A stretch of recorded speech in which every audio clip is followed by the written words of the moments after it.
À Lagos, la capitale commerciale du Nigeria, le décès d'un écolier de 12 ans suscite des réactions. Sylvester Oromoni Jr., élève de deuxième cycle à l'internat de Dowen College dans le sud-ouest du Nigeria, est mort dans des circonstances controversées. Les autorités scolaires soutiennent que Sylvester s'est blessé en jouant au football, mais sa famille affirme qu'il a été torturé. Il nous a dit qu'il ne jouait pas au football. Il n'est pas allé sur le terrain. Il a dit qu'il était dans sa chambre avec ses camarades de classe et qu'il dormait sur son lit le soir. L'élève a succombé aux blessures subies lors d'un violent passage à tabac par d'autres écoliers le mercredi 28 novembre, déclenchant une condamnation massive dans le pays. Célébrités et militants n'ont pas manqué d'exprimer leur choc et leur colère.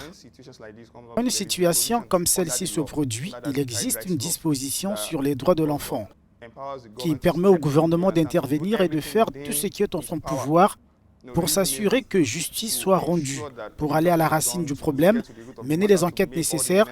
Nous pourrions dire que jusqu'à présent, ce que le gouvernement a fait est toujours dans les limites de ses capacités.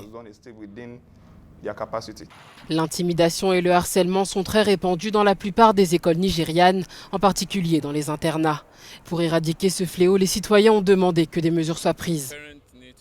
Les parents doivent être plus ouverts à leurs enfants afin que ces derniers puissent toujours se confier à eux lorsqu'ils ont des problèmes. Si vous êtes victime d'intimidation, vous devez en parler.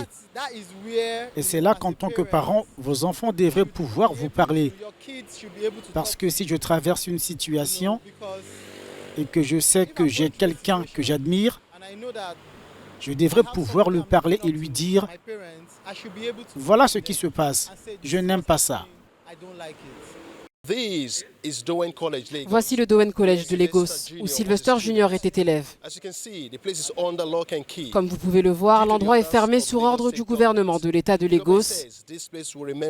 Le gouvernement a précisé qu'il le restera jusqu'à ce que l'enquête soit terminée. David Taylor reporting for African News, Lagos.